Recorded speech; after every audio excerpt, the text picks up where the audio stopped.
Hello and welcome to your second session of English communication.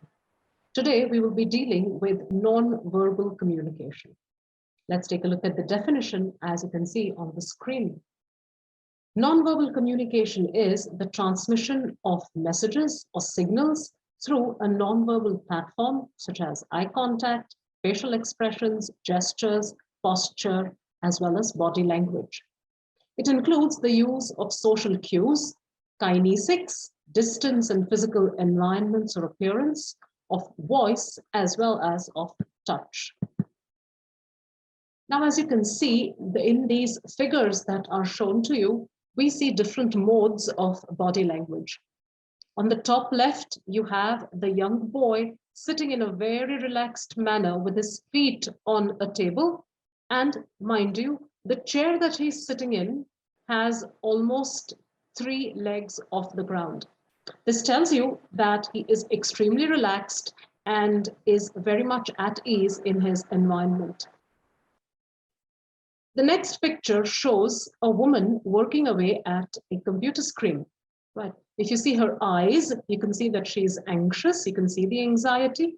And take a look at her body language. She's not sitting back relaxed in the chair. She's probably sitting at the edge of the chair. That tells you that she is under some sort of stress. Maybe it's a deadline that she has to work towards. In the picture that is up next, you see an older gentleman smiling and sitting relaxed in what looks like an easy chair. His body language indicates that he is completely at ease in his environment as well. Picture number 4 shows us an angry young woman. Look at her face. She's upset. She's evidently yelling. And if you take a look at the way in which her hands are placed, you will realize that she's probably questioning or gesturing in a rage. Right? This is what anger would look like. The next picture shows a young boy who has evidently forgotten something. Right? He looks confused. Right? There is a lack of clarity. He's holding his head in his hands. All of these are expressions of some sort of anxiety, although this is not the same anxiety as the woman working on the laptop or the computer had. Right? This is more of an inability to cope with things around you. The next picture is of a young woman who has an extremely snooty expression. She's evidently looking her nose down upon someone. She has what we would call today an attitude. Yeah, she's very much like a diva. Look at her face. Look at the way in which her face and nose is crunched up. She's evidently looking at someone or something that she considers below or beneath herself. Right. And also the crossed arms suggest that she's keeping herself aloof from that situation. The next picture shows confusion. Here's this young gentleman who's looking at what seems to be a phone, right? And you can see that he's nervous as well as confused. It looks like he's biting his nails, right? If you see someone who either is chewing their nails in front of you or who has chewed nails, it is a sign of extreme distress. This is a person completely uncomfortable in his or her environment, right? The next picture shows us a person who is worried. Yeah, look at the lady. She's sitting there with a cup of tea or coffee, which she evidently is ignoring. The look on her face indicates that she is upset about something, and the fact that she's put her face in her palm tells us that she's been thinking about something, and evidently whatever she's been thinking of has not made her very happy. And the last picture is of a young boy extremely happy to be out and about. Right? You can see the sense of enjoyment. He's roller skating and he seems absolutely jubilant. Right? So even though we don't know who these people are or we don't know what they're going through, their body language makes it quite evident as to what they're feeling and experiencing. Now, there are different types of nonverbal communication. You can use them to communicate several different types of messages. Let's take a look at the different types of nonverbal communication now coming up on the slide. First and foremost is your body language. People understand your message in part by the way in which you position your body. If you're feeling nervous or angry, you might cross your arms, right?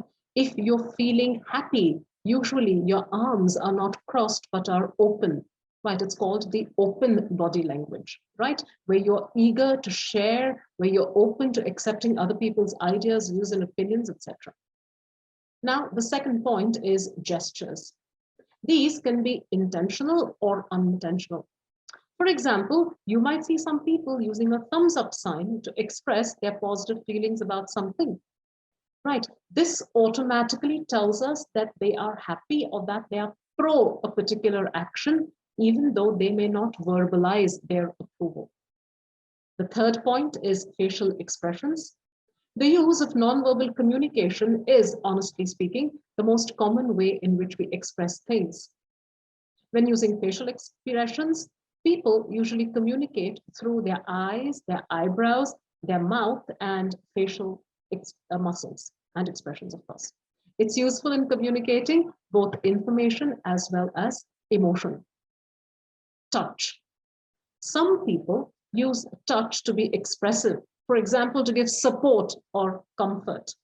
But please make sure to use it sparingly and only when you know how the receiving party will feel about it. In fact, you need to be very careful about touch. Most people will not react to it positively, and it is only in a place or space where you are comfortable with each other that you would venture even to touch the other person. So be careful and read the room. If a person flinches away from you, it means that he is uncomfortable with the way in which you're approaching him.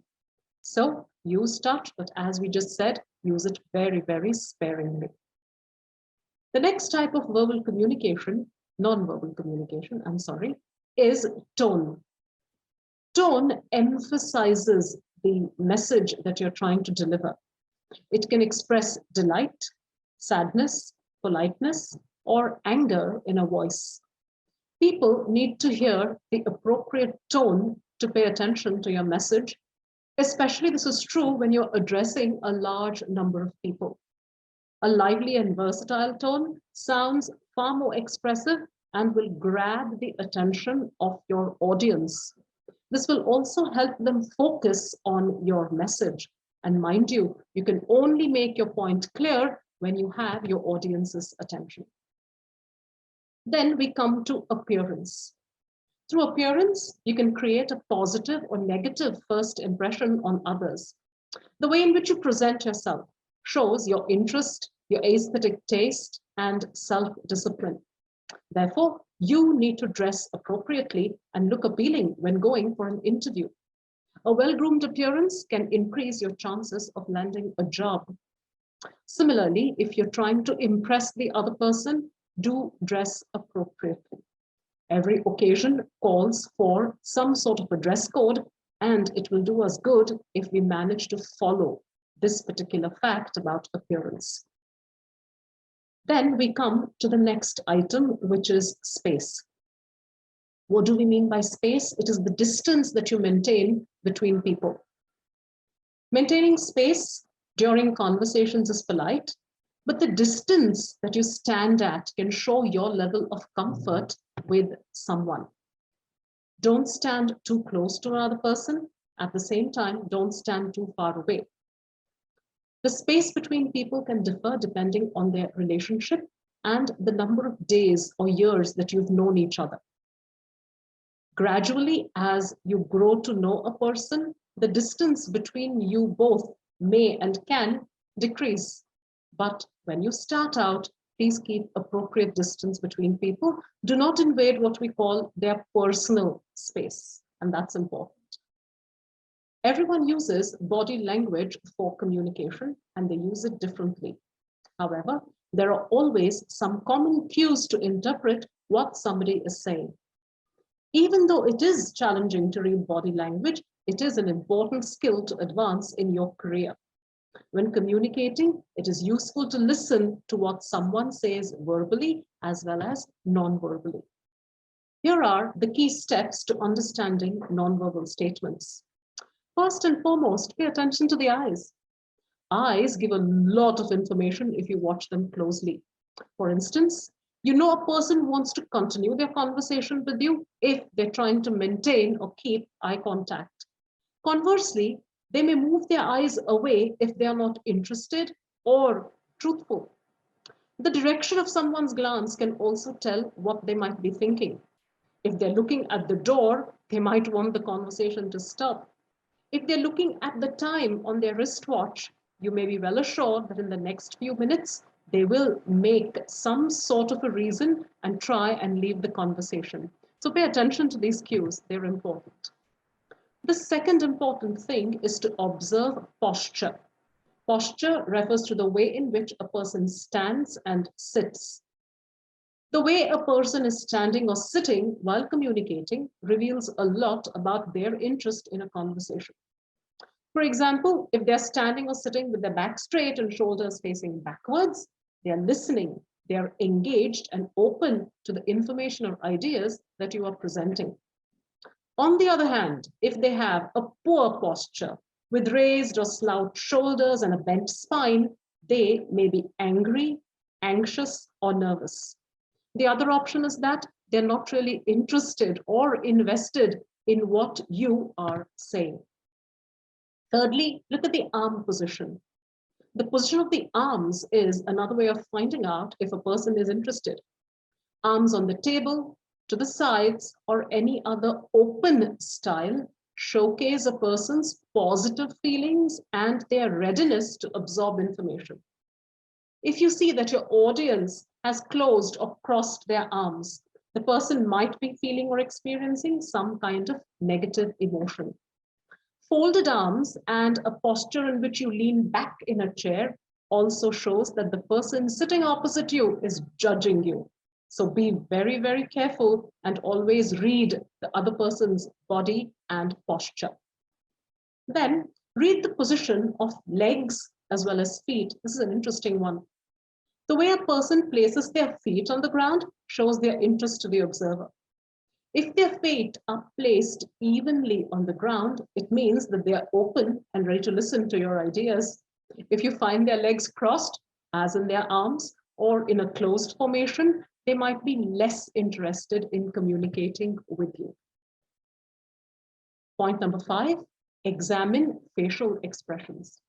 A person with tight lips, a furrowed brow, like that, or a frown on their face might be angry, confused, or some other negative emotion. In such a case, you may want to pause and confirm if it is true.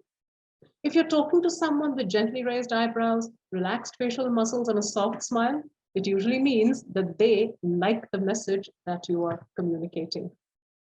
Now, how do you respond to these nonverbal communication bits? Be careful when replying to nonverbal communications. Many times people are unaware of their own nonverbal expressions and might become embarrassed if it is highlighted. Remember that nonverbal communication is not something that most of us can control. And therefore, we may be exhibiting cues to the other, which we ourselves are not aware of. If you find someone getting angry, confused, or anxious during your communications, redirect your communication style based on their behavior. You can adjust your own nonverbal communication to make them feel more at ease. Most importantly, you can always politely ask for their feedback during the conversation in the following ways. Talk to people. Get them to interact with you. Ask questions like the ones that I've put up on the screen. For example, I think you might be feeling overloaded by this information. Do you have any questions? That's a good one. Do you have time to discuss our new process now? If not, we can chat at some other time. Give them a way out. Don't make them feel that it's necessary for them to engage you in the conversation right at this very point. Let me know if you need a bit of time to think about this. I'm available later this afternoon. Right? So what are we doing in these examples? We're just leaving the doors of communication open and we are encouraging the other party to react or respond to our communication. If you are in a meeting with a group of people, you can always schedule a time to talk to individuals privately if you notice that they appear unresponsive to your message. Many people are unaware of their body language, and there is a chance that their stance is not in response to what you're saying. You may find it helpful to simply ask, "How are you doing?" Pay attention to people. Most people will appreciate it. Finally, here are some tips to improve your body language. First and foremost, and this is, I think, the most important of the lot, take time to smile. A smile can put the people around you at ease.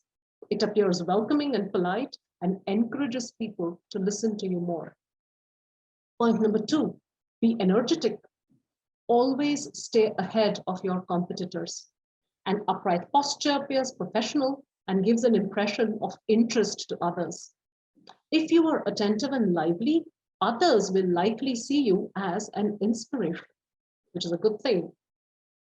Thirdly, test your body language. As an experiment, observe your body language for a week. Monitor your posture, facial expression, and body language during meetings, presentations, as well as casual exchanges, that is, chats with people. Note how others react to your facial expressions and posture. Seeing how others respond to your day-to-day nonverbal communications can help you make adjustments as and when needed. Point number 4, understand how your feelings affect you physically. Emotions have both mental as well as physical effects. Feelings such as frustration, boredom, strength, or delight all have different influences on your body. For instance, you might notice a tight stomach when you're anxious. Right? A tight stomach is also referred to as having butterflies in your tummy. You know, when you get that fluttering feeling when you're tense, that's what it means. Becoming aware of how your body responds to your emotions can make you an expert in controlling them and improving your external presentation. Point number 5, act intentionally in your nonverbal communications. Be aware is what we're trying to say. Be mindful while using body language or facial expressions when communicating with others. Try to give a positive gesture when you are alert, open, and content in your surroundings. Look positive, give positive feedback. If you're anxious or confused about a piece of information, you can use a furrowed brow as a form of body language to emphasize what you're saying verbally. A good speaker is always aware of audience reaction. So it's highly possible that if you have a furrowed brow or if you're looking confused, your addresser might point you out and ask you what is wrong. If the person speaking can locate you and ask you for your problem, please share it so that it can be resolved successfully. Point number 6, find and use other effective nonverbal communications. Watching those around you and how they communicate nonverbally can help you see what works well in your work environment.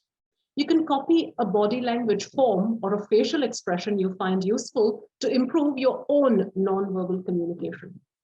For example, when you see someone nodding their head to communicate approval, you can also nod your head to show your approval, right? All of this will help you in communicating better. Thank you so much. That is it for today. See you again in the next video. Have a great day.